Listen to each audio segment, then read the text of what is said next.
Welcome to another episode of Based on a True Story, a splinter show off of Monster Talk, the science show about monsters. My name is Matthew Baxter. Hi, I'm Blake Smith. Hi, I'm Karen Stolzner. Thank you for joining us. And so I think we mentioned in the last episode that we did that what we're going to be talking about in this episode, which is the movie Child's Play and the fact and fiction behind that movie. This should be interesting. Yeah, I loved this movie, especially when it came out. I thought it was just great. And, when was that? Was it about 1988? It was, 1960 something. I can't remember exactly. Yeah, it was 88. It ruined my relationship with my buddy, my friendly doll that I used to hang out with all the time. I just wasn't able to do it after this. What was his name? No, that's his name, my buddy. Oh, okay. So it wasn't a good guy. No, it was not a good guy. It was my buddy. My buddy, my buddy, my buddy, my buddy. Wherever I go, he goes. My buddy, my buddy, my buddy, my buddy, my buddy and me. Have you seen the My Buddy commercials? I don't know if you remember those. No, I don't know. I thought you were talking about a dog or something. No. The Chucky doll's kind of based on the My Buddy doll. I thought it might have been the other way around, that they released the toys because of the movie. It was a My Buddy doll is kind of like a doll for boys, which is like a Cabbage Patch doll kind of. Yeah. So even dolls for boys is awful. I don't know who would ever think of something like that. And it's always going to end in a horror movie. Yes, so, it always ends in a horror movie. So yeah. Well, it was funny more than me. So yeah. Well, as we're watching it last night, Karen kept saying, "Ooh, yeah." Karen's like, "Ooh, I like that part. That was clever." And then she's like, "That was over the top and unnecessary." And I'm like, "Yeah, this is an '80s movie." Exactly. Of course it was. What they were all about. Yeah. Oh yeah. He I don't know. It was great though. But basically the story is that this strangler, serial killer, is being in hot pursuit by the police. And this one detective is chasing him, and he's trying to hide. And he's been shot once, and he's hurt, and he knows he's going to die. Luckily for him, he's been practicing voodoo, which we all know breaks all laws of nature. And in this particular case, he managed to get into a toy store, and the only option he had at that point was to put his soul into one of the dolls. That was a very, very hot gift at that time. So I've got a question just about sure. his serial killerdom. Was that somehow linked to his voodoo skills? Did he kill people with voodoo, or was he? I thought he was kind of a strangler type, but yeah, he is just a your run of the mill generic 1980s serial killer, right? Yeah, just a strangler. And the nice thing about him is, even though he had long hair and everything, he did dress in a suit and tie. And they never really went into how he did his strangling, but I'm assuming, but I'm assuming the tie might have had something to do with it as well. Right, but we just don't know. That's all, read between the lines kind of thing. But of course, well, I think that scene we're talking about when he's in that toy store, that incantation, you were saying to me that really became quite iconic. Oh boy, did it. Brad Dourif, I loved his overacting in this movie. It was just fantastic. But he also played a bit of a psycho in a movie called Urban Legend. And it's funny if you see the DVD outtakes, and I couldn't find it online, but I will look some more. In the DVD outtakes, they actually had him in between takes of that movie do his voodoo chant in the middle of this street. Really? Because everybody loved it so much, just that scene from Child's Play. So they had him kind of reenact that. So it is. I was going to say, Dourif, Brad is he's a really good actor. I mean, like. These roles that he's kind of famous for, or some of them are kind of over the top, but I mean, he's just really solid performer. So I mean, like he was in One Flew Over the Cuckoo's Nest. And he was also, I mean, he played another serial killer sort of in The Exorcist 3 as well. Like, Yes, he was great in The Exorcist 3. yeah. I really enjoyed that And, character, because when everybody like all of a knows sudden his face shows up. yeah, yeah. It's just like, whoa, that's creepy. But It is very creepy. But he was also really good. He was very iconic in Lord of the Rings. He played Grima Wormtongue, which I loved. I think he was probably, I mean, I have to do the math. I think he was a little bit around 50. But he looked really, I thought I saw him at a convention in 2000, right before those movies came out. He looked great without the makeup and everything else. But he was just solid. He was a very solid performer. Fanboy, like. Oh, I was fanboying a a little bit. Yeah, no, he's really good. Well, did you ever watch Deadwood, the HBO series? Oh no, I feel like a complete sucker too, because I didn't. No, sorry.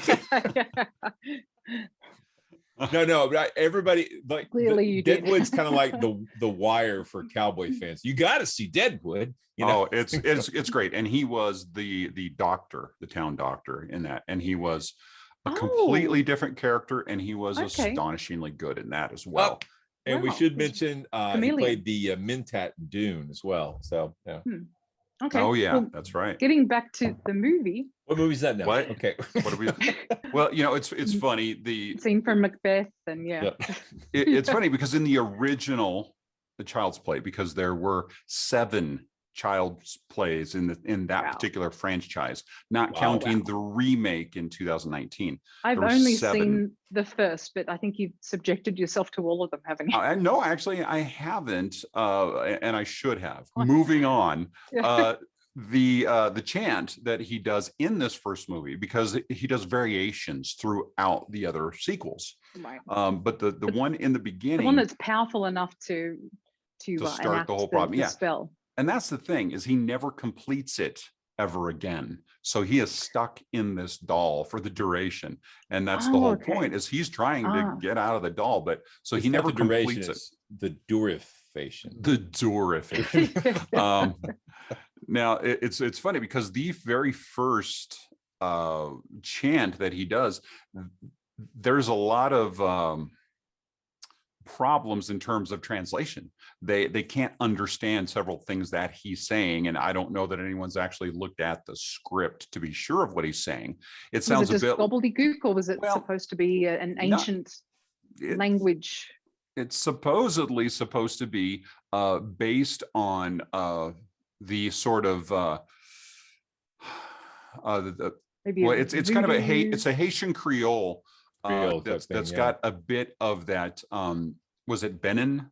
The African area. What is that? Is it Benin? I mean, West Africa was where they all came West from. Africa, yeah, and I think it was Benin, but I can't remember. Okay. But I'll. That's a real country. Yes. So does that help? Yes. Yeah, that's okay. But it's like it's basically the birthplace of voodoo. So or Vodun. Yeah. Vodou. Yes, about Vodun. So yeah, basically it's kind of a Creole Haitian language that he's speaking that sounds French. And the translation to English that they've been able to sort of piece together is Ade Dui Dembella Garencella Santaria Oya Shango Yenya Makumba.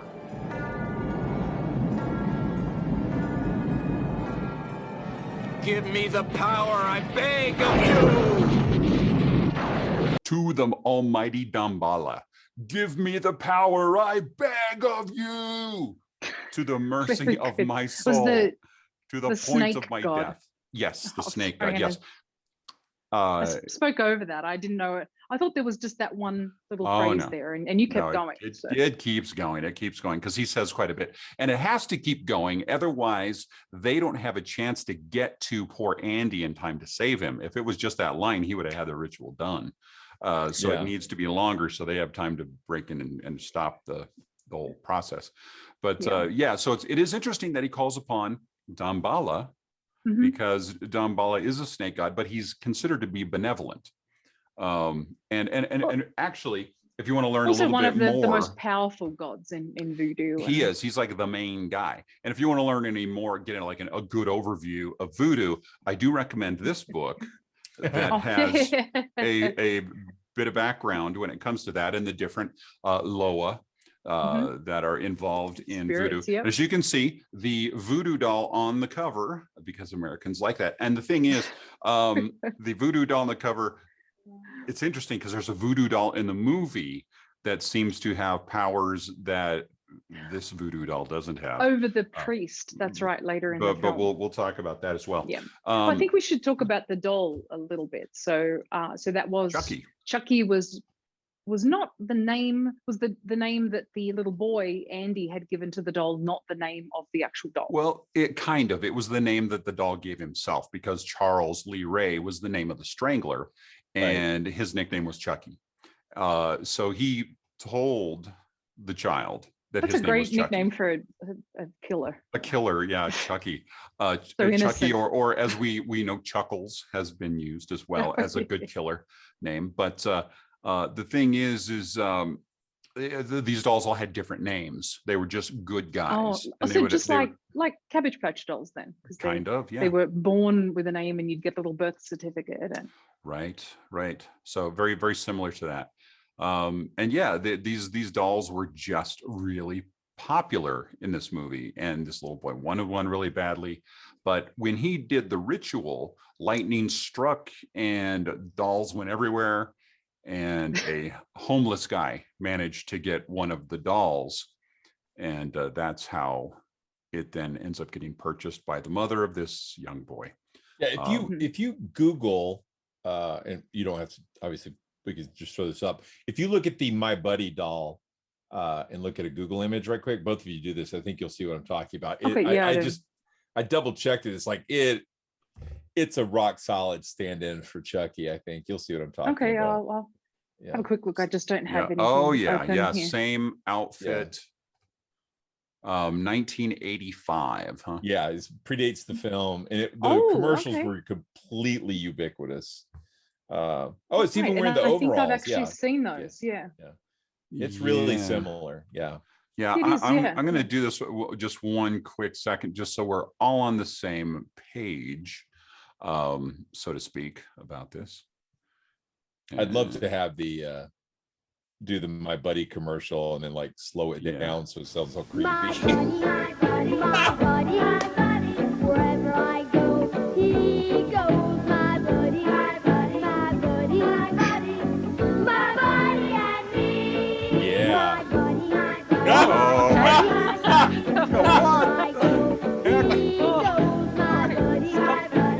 Oh, this is not what I was expecting. That's not the real commercial. That's Closer to the movie for sure. Wherever I go. Okay, I've seen enough. yeah, Oh, my no, that's Lord. fantastic. Someone gets it. Somebody gets it out there. Yeah. So, As soon as I saw him reaching for the power tools, I'm like, oh, the Child's This Play was is an based on this. interesting Yeah, angle. yeah. Oh, Yeah. boy. Wow, that was shocking. Now, the interesting thing about Chucky, and I don't know if Karen, you want to go more into this because I think you're more learned in this area, is that Chucky had a case of gingivitis. Oh, yeah. Well, not really much to say about that. I mean, he's redheaded, and I just think it's interesting that they were really appealing to stereotypes, so hair color stereotypes that of the redheaded stepchild or the evil redhead, the angry, aggressive redhead. I don't know if they could have really gone with any other color because of that. But yeah, Out of it's control temper. Oh, Oh, they exactly. had, and Fiery they had temper. his hair spewing, everywhere. Every time it would move, this hair was just everywhere. and the freckles and complexion and everything going. But it was an ugly doll, that's for sure. Hey now, but Not because of the red hair, though. Well, there was even the scene towards the end where there's that older couple in the elevator, and she keeps looking at the doll. Oh, it's an ugly doll, and I think he tells her to F off. Fuck you, yeah. Yeah. I don't think she was heard fun. that though. That would have been even more fun if she would have heard that. Yeah. To have her kind of turn around and go, did I just hear that? That would have been good, definitely. But yeah, it was. no, I never saw the remake. Who played Chucky in that? I'm actually not sure. Let me take a quick look. I'm not sure who the voice actor was. Oh, I do know who it was. It was Luke someone different. Skywalker. Oh, Mark Hamill. Mark Hamill did it, and he did a good job. He's got good voice skills. He really does. He's got some chops there. Yeah. And he did a great job. And there were moments in the remake that were genuinely kind of creepy and kind of scary. Yeah. It was just the overall premise was so bad. You know, with the original Child's Play, you have a doll that has been basically becomes a vessel for a murderer. Yeah, no, that's solid. I mean, that's given to a creepy child. premise. Yeah. With the remake, the big problem is there was no spirit. The guy over in Asia that was making the doll was fired by his boss. His boss says, as soon as you're done with that doll, you're out of here. So he goes into the software because these dolls control everything in your home. Now there's a really intelligent premise. Right, yeah. So they control the lights and the temperature and your microwave, everything. They control everything in your home. That's the IOSK, the Internet of Serial Killers. Yep. Yes, exactly. Yes. Exactly. Because you can just go, hey Chucky, I want to watch this instead, and then he'll change the channel for you and all this kind of stuff. Maybe you should play with friends. Yeah. But the thing is what this guy does is he goes in and he removes all of the fail safes. Now, why there would be a need for fail safes in the first place? Because one is for violence. He removes that fail safe. You have to uncomment all the how to kill people section of the code, right? What? Exactly.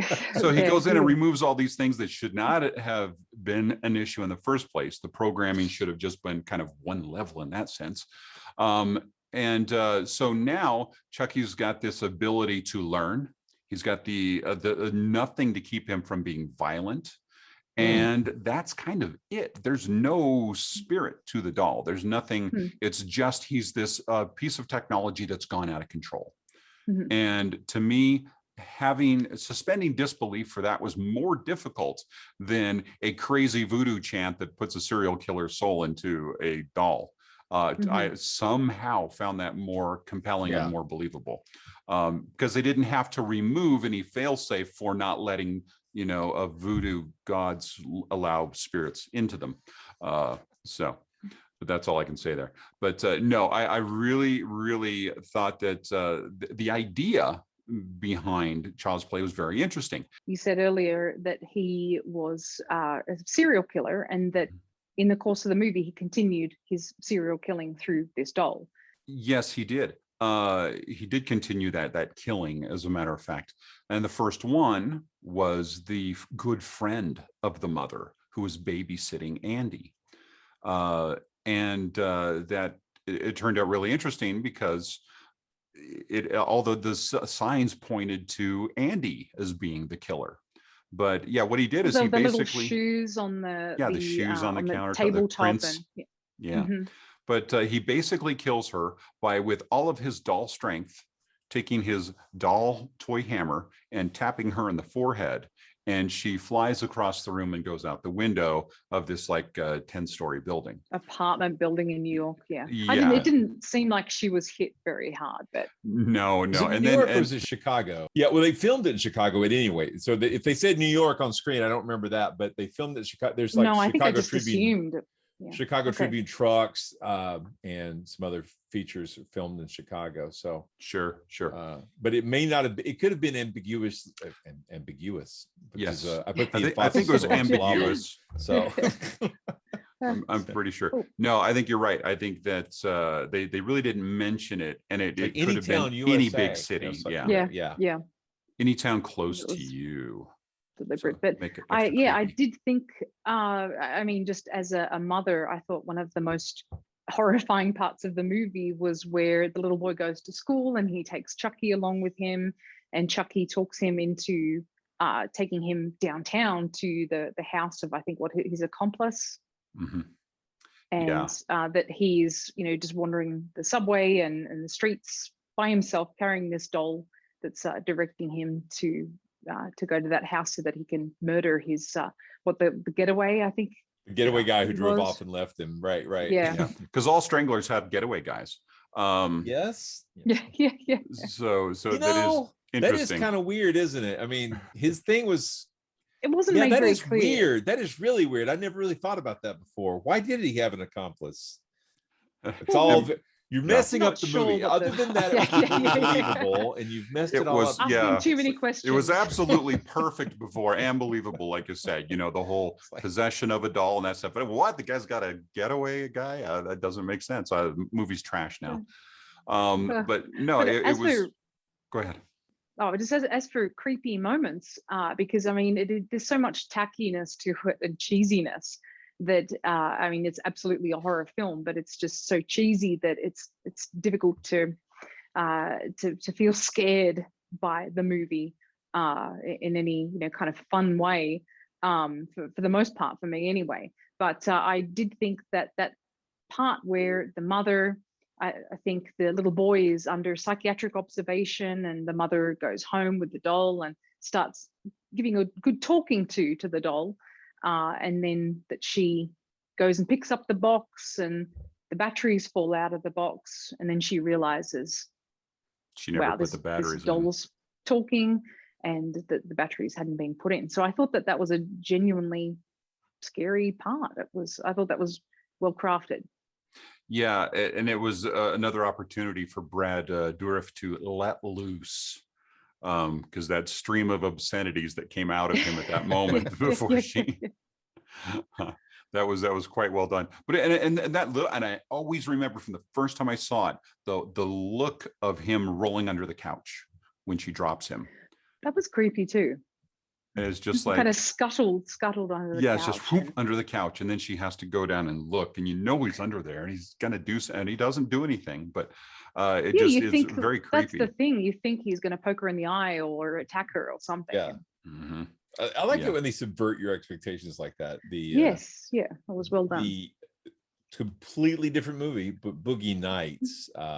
There's a scene in there where there's a very tense scene. There's a gun out in the open, and there's a very intense emotional thing going on, and in the background there's a guy lighting firecrackers and throwing them, and it just keeps like, you keep thinking it's going to, oh, somebody's going to grab a gun, somebody's going to get shot, and it doesn't. Yeah. It never does that, but it just keeps ratting up the tension over and over. The cocaine deal. That was rough. That was rough. But but the thing is something that I wanted to bring up earlier was the fact that the kid reveals everything about the doll almost right in the beginning, and nobody pays attention to it. You know why? The old nobody believes the kid story. Well, but I mean, he was like, the quote was, why are you talking to the doll, Andy, and everything else? Like, oh, his name is Chucky, and he was his name is Charles Lee Ray. Says his full name. His name is Charles Lee Ray, and he was sent down from heaven by Daddy to play with me. And it was an incredibly sad statement, but he names the serial killer right there in the beginning, and that should have been like, oh my God, there's the reveal. But the batteries became the reveal. This was 1988. This was before Chuckypedia was available for everyone. True. But I think, Good right point. towards the end, I think that the mother does reveal that to the cop, the detective. But certainly, she doesn't reference that quote though. On. Yeah, she doesn't reference that quote. But it's. I think that also serves the purpose too of letting us know that the father who's out of the picture, you wonder dead. why that he's dead. And I think that there's also some weird tension there between the detective and the mother. I almost thought it was going to end in a romance. Yeah. It did seem going. like there was definitely a relationship building there, and I think we were just kind of left to assume that they were going to continue seeing each other, but he was going to become the new daddy or something. But, right. But I guess before we get into the story behind the movie, we should just talk about that iconic death scene. The Chucky death scene. The Chucky death scene. I mean, because we had a lot of great moments, even when we've got Charles Lee Ray getting back to his voodoo teacher, and I'm trying to remember what his name was, but he went back there John, was it? Or it was John something, and a real it's real always John. voodoo. Yeah, it was a voodoo sounding name. John, John Jameson or something. But the thing is he goes back to him, and this guy, being a learned practitioner of voodoo, recognized that what Charles Lee Ray was doing was an abomination. Mhm. And I thought that was kind of good, because Damballa is not a bad guy per se in terms of the Loa. He was using his powers, But he was using his powers in a subversive way. So that was nice that they made that call out, because there are still quite a few voodoo practitioners in America who probably didn't really enjoy their religion being portrayed this way. So it was kind of nice that he was able to say, wait a minute, this is wrong, you shouldn't be doing this. But at and the was same time, very visceral about it. You do still have the right hand path and the left hand path of voodoo, and so there is absolutely a black magic element to it. A lot of people who truly do practice it don't practice it that way, because, as you said, it is a religion. A lot of people just think it's just a kind of made up thing, but a lot of people identify. It was 88, right? We were like on the tail end of the satanic panic at the time. So yeah, good point. Just voodoo at all would have been considered, I mean, by evangelicals to be demonic, even though it's not Something really bad. Yeah. One person's religion is another people's horrible satanic mess. Yeah. Absolutely. Everyone else's religion's wrong. Exactly. Right. So he ends up killing him, and then the detective, after he got the secret to after he got the secret. Because his only hope was he had to get out of that doll's body as quickly as possible, because it was turning human. He was starting to feel pain when he'd be shot. He would feel it. You don't want to turn into a tiny little, doll person. And he was freaking out. He was freaking out over that. I mean, he did not want to be a doll. I personally think it'd be kind of cool to be a tiny little doll person, but whatever. So. Right. Yeah. Well, to each their own. Whatever. It's different. I mean, just think of all the clothing opportunities you have if you're literally doll sized. I mean, you could just go shop at Toys R Us. That's a good point. Yeah, and you could absolutely seek vengeance on people. We were talking about that, weren't we, Matt? No. That was definitely not something we were discussing. So no, we were not. But anyway, the death scene. Well, I was going to talk about the car scene with the detective. We had our son walk in the room and see that, and it starts off with the he puts the battery jumper cables around the detective's neck from behind, just strangling him, and this little doll, having no leverage and no fulcrum or anything else, is able to really put a hurting on this detective. But then he stabs his ankle, and he grabs the accelerator, and he does all kinds of stuff. But the detective gets the cigarette lighter and burns him in the face, and then from there he starts shoving a knife through the seat, and Blade walks in right as the blade is coming up through the seat, and he's like, he's hurting his butt, and we're just like, isn't there something else you'd rather watch, Blade? But no, he wanted a Chucky doll, I think, until he saw that part, and was Chucky's bad. But until that point, Chucky was pretty cool. He's a bad boy. But playing Roblox, he has a lot of fun when Chucky and Jason and Michael Myers all come in and everything. He has a great time. He knows all the characters. Yeah, so he's got a good start.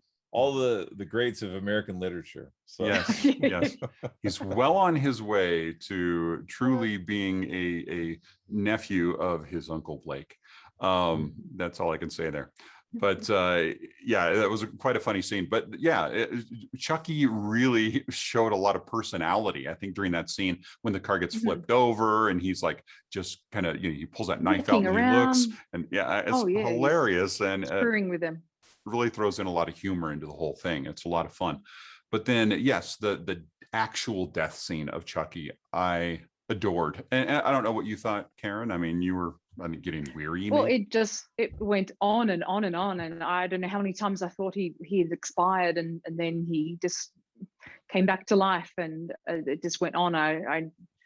It was the look of the doll, certainly by the end of it too, just the melted face and the eyeball popping out, and then attacking the other the colleague of the cop too. Right. And to prove, I guess they needed that in the movie to prove that this doll had done everything, otherwise it would be ridiculous. And even then, I think they would have difficulty explaining that to a judge and jury. Right. Yeah. Here's the burnt up doll to prove it. Yeah. Yeah, that wouldn't have gone well. But yeah, we haven't talked about that detective is Chris Sarandon, right? Yes. And I think we all horror fans will know him from Fright Night. Fright Night, exactly. But he was also in a hold on a second, let me get the name of this movie because I can never remember that. I love the movie, I can't think of the name of it. Okay, so he was in a movie called The Resurrected, which was also called Shatterbrain, and that was a 1991 horror movie, which was based on H.P. Lovecraft's The Case of Charles Dexter Ward. So there haven't been a lot of great Lovecraft movies that really even remotely stood close to the original stories, but this is pretty good. I mean, it's pretty good. I have to say I like it. So yeah. But he is he any relation to Susan Sarandon? Yes, Susan Sarandon. He was married to her from like 67 to so she took his name. Okay. 79. Right. And like she took his name and like registered with the Screen Actors Guild and all those people, and then kept it. So she kept his name. And I think in some ways now keep your name, ladies. Nothing personal, Chris, but I think Susan somehow got more famous than you at this point. But that's why I thought maybe he was was a brother or something. No. But I I didn't even think about husband, because often actors don't take each other's names in marriages, and they have stage names too. Yeah. So when you said that they were married, I was like, that was her brother. Was the first thing that came to my mind. That's creepy. They from the South. Yeah, it's like Sorry, Luke and Princess Leia. It's like, my wife and my sister came with me. She's out in the car.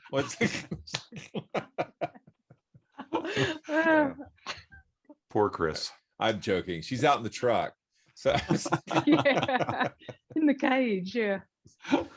Oh my Lord. So yeah. But we're getting into Borat territory. I had completely forgotten Chris Sarandon was the detective character here. So it just I can only see him with vampire teeth. It's good. I mean, he's really good in that movie. Yeah, he's really good. It took a while to every time he made an expression not to seem with a mouthful of sharp teeth. And apologies to my wife who hates vampires. So in vampire movies. Married for 20 years. You think you know somebody, and then one day out of the blue, I don't like vampires. What? Okay, so that was exactly how I acted when she thought that scene, the death scene with Chucky, was over the top. I was like, what? Yeah. Over the top? You don't know what over the top is. Yeah. Anyway, so you and the incantation scene. I think we should now talk about the inspiration for Child's Play. Yeah, absolutely. And I do think that this is quite well known, though, that the inspiration for Child's Play, or the 7 movies, is the story of Robert the Doll that we have treated on a previous episode of Monster Talk. We had, was it Corey Convertito, Dr. Convertito, and she was from the Key West. That's right. Art and History Society. She came on, and she's the curator, I think, at the museum, and the, I guess, the carer for Robert the Doll. In this book, right here, there's a very interesting passage that I want to take a quick look at really quickly, quickly, to quick look at it. Nice. Gotta get all ready here. So in this book, we've got this area here about talking dolls, and it says that some objects are targeted as being haunted simply because they have an eerie appearance. Dolls are especially haunted because of their ethereal, vacant-looking expressions or permanent smiles. Now, they're like cheerleaders. Well, cut. that short little bit right there really did have me thinking about when I first saw Child's Play, because when you see those dolls all lined up in that box with, you know, sort of the window just to be able to see their face. Mm-hmm. Oh yeah, the It's vacant smiles. creepy as hell. So, you know, I go and I visit my mom, and she's got a room with a bunch of dolls in it. And I hate it. I hate those dolls. I hate them. And the thing is there have been And the frog in the toilet. The frog, in the bathroom. It's not in the toilet, but the frog in the bathroom that stares at you when you're urinating is bad too. Toilet can But be the thing room is, for me as well. right. The thing is there have been a lot of It saw me naked and towed its friends. Sorry. Where do these come from? I was like, anyway, what are you looking at? It's like, what are you looking at? There's been a lot of doll movies over the years. Well, some of them, we've got Magic, and I'm going to throw in Mannequin, even though some people may not consider it a horror movie. Some might. I think the horror first one I aspects to ever that. like was aware of was Dead of Night, which I think is like 47. Yeah, it's one of those. We would call it a horror anthology. The Brits call it a portmanteau film. well, But and then we got Trilogy of Terror. that Trilogy of Terror with Karen Black is there too. Yeah, but she was fantastic in that. But then we've got Annabelle, we've got The Boy, we've got Dead Silence, we've got the clown in Poltergeist. That's right, we do. So yeah, Well, I think that we the story of Robert the doll is interesting because one of the claims is, I guess we should go back into the history of the doll. So it was a doll which was owned by a man named Robert Eugene Otto. So I think he was born in about 1900 and lived to about 1974. And so he was 4 years old when he was given this doll. And so there are various stories that he received the doll from his parents, or that he might have received it from one of the family servants. But he formed a very close bond with this doll and even named it after himself. He went by the name Gene, his middle name, and he bestowed the name Robert, his first name, on the doll. And so Blake, you've seen the doll in the museum. I have. And it's about 3 feet tall, so it's rather the same size as the Chucky As a young boy, doll. it's toddler sized. Yeah, and he's wearing a little sailor suit, and it looks like he's carrying a doll himself, but I think it's actually a toy teddy lion, bear or Miss Lion, little lion. And certainly his face is very weathered, and he looks very creepy nowadays. He looked better when he was fresh. He's a little beat up now. Yeah, he looks a bit like a very well used voodoo doll. So very. he does. So one of the claims is that Robert and Jean formed this very close bond, and that people started, the parents and visitors started to hear the doll talking or giggling, laughing. They would actually see it scuttling around the house, which is what we see in Child's Play. And apparently the doll's expressions would change too. And that's what we see in the Chucky movie as well. So there are similarities between the movie and the story there. I'm just trying to think of some of the other similarities too. Well, the poltergeist activity as well. Yeah, absolutely. I thought that was interesting in the story of Robert the doll. Glasses would go flying about the house, and things would come flying off the walls, and so he was able to. And then whatever happened, he would say, "Robert did it." Mm-hmm. Yeah. So he would always, Gene would always blame the doll for anything that he did, and he went on to become a famous artist in the Key West area, and yet he continued to have this bond with this doll. So this is probably folklore at this point. I'm not too sure, but it's said that his wife really resented the doll, and because he kept the house that he had grown up in with his parents. And so the doll stayed in the house, and that she, I think, banished the doll to the attic or to the basement in other stories. Right. But he wanted to have the doll sitting at the table, and that he would pretend to feed the doll even when he was an adult. So I'm not too sure whether these. It makes you wonder, like the relationship. Was it autoerotica? But one of the theories is that the family owned a plantation and had enslaved people, and that they treated those people very brutally, and that it was one of their servants. Again, it changes. Sometimes it's a servant, sometimes it's an enslaved person. Right. But someone gave the doll to Jean, and that the doll had a voodoo curse on it, and that was what brought him to be so intimate and close with this doll. But that the doll was magical, and that it could talk and it could laugh and it could let me just create say havoc. In the Key West Museum, and this is not meant to be hypercritical of the museum. I love the museum. It was beautiful. It's built in an old fort, and there's lots of cool exhibits there besides Robert.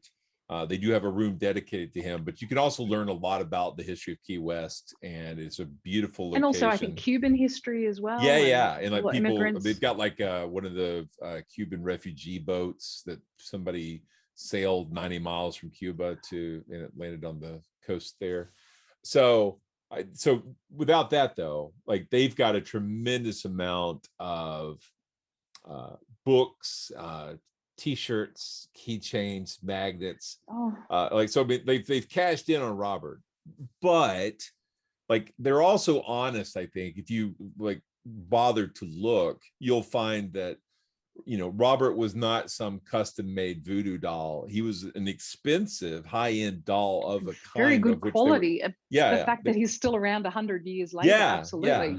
And there were lots of them made. He's one of the like surviving examples of it. But so people have built up all kinds of folklore around Robert, I think, that exceeds what we have any reason to believe really happened. I mean, it does sound like Gene really did keep the doll out as an adult. Like he did really have some kind of really strong. Well, lots of us still have toys and mementos from our childhood if we can keep them. Thank you. Could you tell my wife that, because she does not like my He-Man collection. Not thousands of them, though. Right. but as an adult, to be able to have something go, oh, I didn't do it, the doll did it. Yeah, that was the kids, I think. The dog. That's why you get a dog. It's like, the thing is was he blaming things like farting on the doll, or was he blaming things like cheating you on have his wife on the doll? Lipstick on your collar, and you smell like perfume. Robert did it. Yeah. I mean, that's the thing there. But no, the interesting thing is when Robert was passed on, or rediscovered by new residents in that house. Little girl named Myrtle, apparently. Yeah, I mean, the thing is when it got out of hand, what did they do to deal with it? They gave him to a museum. Now, in Child's Play, if Chucky's run around killing people, and they go, okay, I got a solution, let's give him to a museum. Yeah, let's put him in a glass cabinet and people can visit him. But I'd like, having been there. Yeah. No, I'd like, I think we should talk about two more things. We should talk about kind of haunted collectors and that kind of thing. But I think Blake should also talk about the curse. Well, but do you like the fact that Blake went there? Because after he went there, what happened? Well, I didn't see. The problem is, and I think I've mentioned this, I took pictures, and you're supposed to ask for permission. I did not. But you were being a skeptic. I was being a skeptic, and I thought nothing could possibly go wrong. I took a bunch of pictures. It's another story. It's another episode. We left, and the next thing you know, COVID. So my bad. All follows on. My bad. Yeah. So Robert. Well, as we've learned from politics, as long as you just brush it off, you're fine. Well, no, what I did was I sprayed Robert with some sanitizer and put him out in the sun, and we're good. Oh, well, but that's the thing. If you go there, there are hundreds, thousands of letters from people who visited him. There's a lot.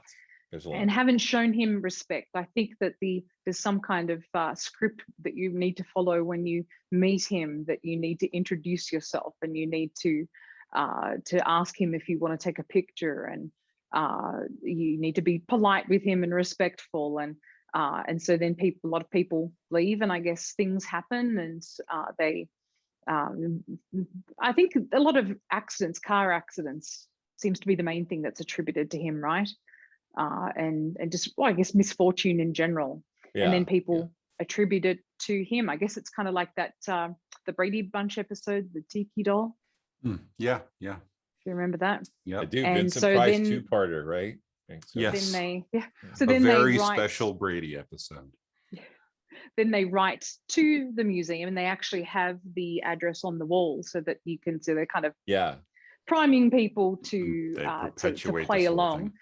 Really, I And, think, I to mean, the write to the apology museum is and nice, but a small apologize. contribution to the museum's bottom line will Well, also here's, did you write to the museum, or did you contribute? Did you apologize for COVID? No, in all seriousness, I told Kathleen I'm not asking him any permission. We dropped at least $150 in the gift shop, so if he can't get by on that, screw him. And I have my Your fridge mother- magnet too. So I need to, Matt, we're going to have to insert a little picture of the fridge magnet. The Robert did it, Yes, we will. which Blade loves. Nice. Yes. But Matt had mentioned other movies like Annabelle and other haunted dolls, talking dolls, things like that. And I do think that has really created a craze for this kind of thing. And this certainly comes well after Child's Play, but we have TV shows like The Haunted Collector with John Zaffis, and museums. I mean, I think there's even a Zach Bagans has got Zach Bagans. He's got like that whole museum in Vegas. Yeah, he does. Yeah. So I mean, this has just become such a thing now. There are multiple museums with, and they've always got to have a haunted doll. Yeah. Well, you remember, like, before they cracked down on it, staple. eBay was letting you sell cursed items and magic dolls. And I did write about that, and I think they've cracked down on it, but those things are still there. I think that they still change the words now. Well, now they can be items that have been recovered from a cemetery that are haunted, and they change the wording, and you can get around it, and they're popular on not only eBay but Etsy and I think even Craigslist. They've been haunted. I mean, can you imagine if you had like a cursed haunted Russian nesting doll, and then like it went inside it? Would it be recursive? But never thought of that. Yeah. Until now. But absolutely, I think Child's Play and Robert the Doll, and certainly there have been other talking dolls over the years. There's just something very creepy about them in general. Just the idea that they could become animated and come to life and kill us. Well, yeah, it's funny because when you look at the Toy Story franchise, by the time you get to the first one has some creepy moments in there. It's basically a sequel to Toy Story, or a prequel, because you still got Andy and you still have a talking doll. I mean, it's basically the same story, right? It is. And I didn't even think of that, Andy. Yeah. So that was a nod to. And this brings up a good Child's point, Play. because I think all of us had wondered this individually, but Blake, you're the one that's actually vocalized it.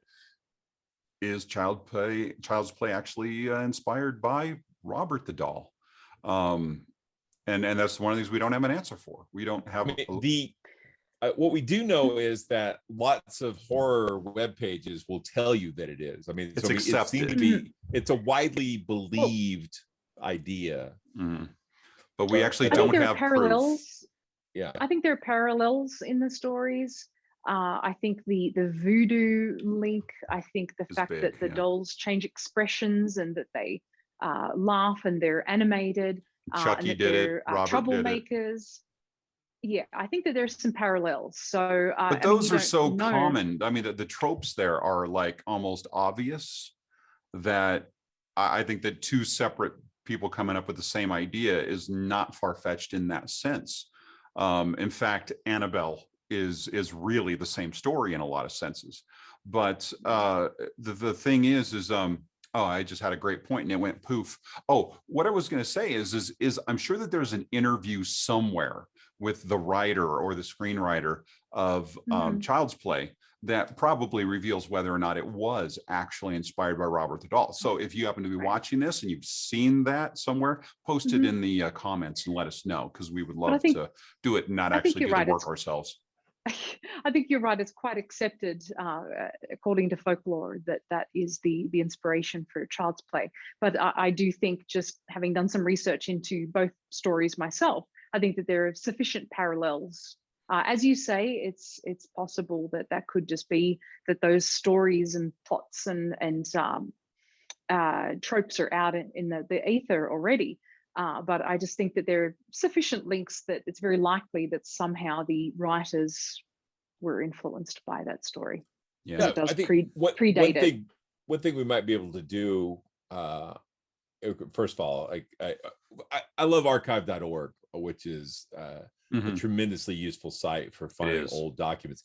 And they have archived a lot of the old Fangoria magazines. And so you can do some searches there, but I haven't run around anything. I haven't seen anything specifically linking these from any of the creators.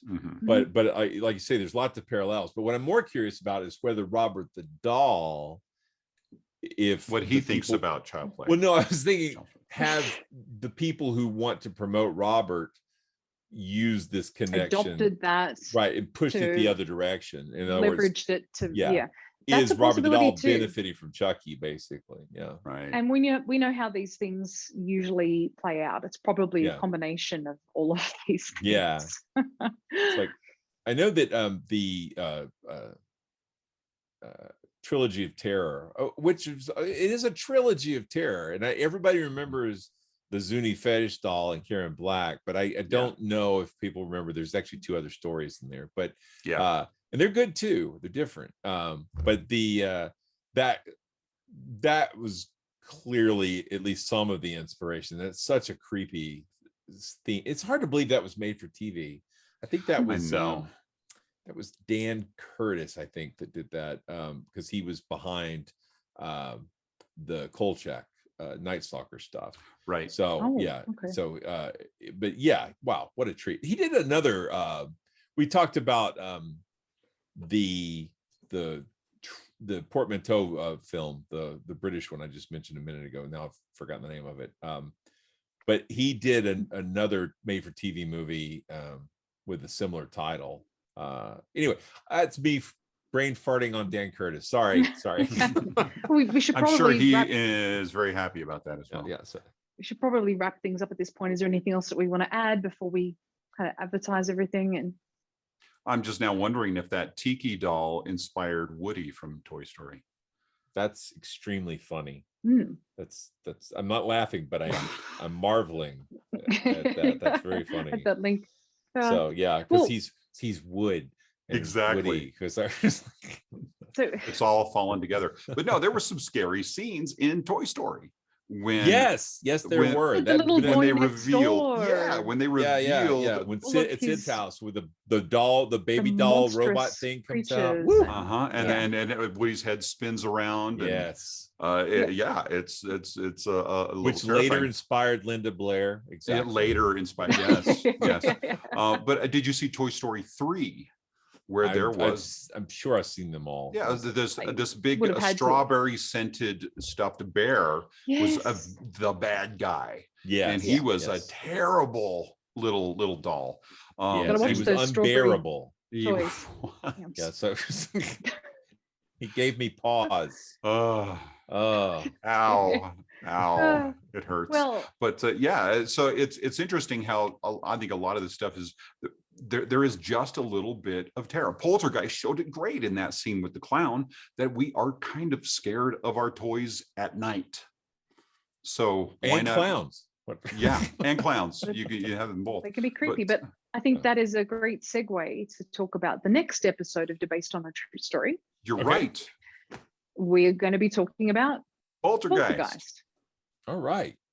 And we'll also be talking about curses coming up for the regular feed too. So for the Monster Talk Live. Monster Talk Live. Yeah. So we got that's a lot going on there. More curses and So we are cursed. Yeah. Poltergeist, you say? Poltergeist. Is that okay? Yeah, no, it's good. It's good. Okay, have We you seen the did remake? decide upon it, but No, absolutely. No, we did talk about it. I'm excited because it's such a great movie. But it's so, you know what? We'll save that for later. That was me zipping my mouth and throwing the key away. well, here's a That was great opportunity really to, well to watch done. it again. Yeah. Yeah. Yes, but exactly. So You Matt, should do do you more wanna- pantomime. Sorry. Oh, yeah, I did. So I was just thinking in terms of you wouldn't hear as many puns. it's true. so Matt, do you want to advertise stuff? Stuff. Yeah, I want to your advertise. show and- I want to advertise a few things. I want to advertise Ask a Paranormal Investigator. Check that out. Always the original Monster Talk podcast. Pay attention to that because you guys are still doing some fantastic shows that people can't forget about just because we're on YouTube as well. Yeah. Well, people do We're like in your their face lazy and in your video ears. watching, whatever. Yeah, I know. We're And, giving them what they want. They want a bit of Yes, everything. yes. For those of you that can't tolerate looking at Blake and Karen, we've got Monster Talk podcast, and it's That's right. fantastic. Yeah. Faces and- for radio.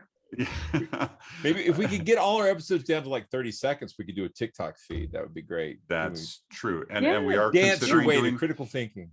We are considering doing some TikTok along the way, and maybe even a Twitch live feed somewhere along the way as well. Dancing, So twitching, yeah. we'll see where those go.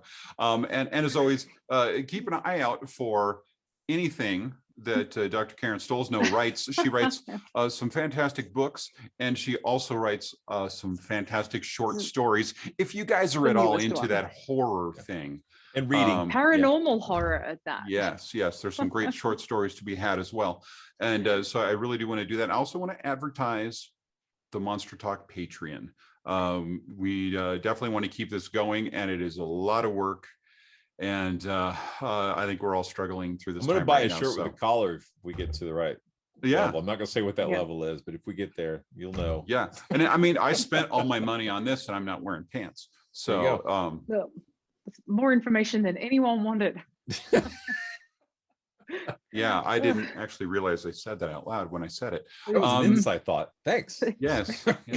Sorry about that. But yeah, so there's a lot of these going on, and we would love support in any way you guys can give it. And as the smallest amount is fantastic, because good. there's enough of you that all of us coming together to do this it equals a lot more. That's It does. We crowdsourcing. really do crowdsourcing. appreciate our Very much patrons so. and support. And we do spend a lot of time on this show and doing research, and we really do it for love, not for money. Yes. And we hope you guys love it too. We really do. And we want to continue to improve and continue to bring you great content. And with that said, we're going to be doing Poltergeist on the next Based on a True Story. And we're going to be talking about our favorite curses on the next Monster Talk Live. Who doesn't have a favorite curse Exactly. Yeah. or curse word? I wish somebody would Yeah. hit me with that Stephen King one. Thinner.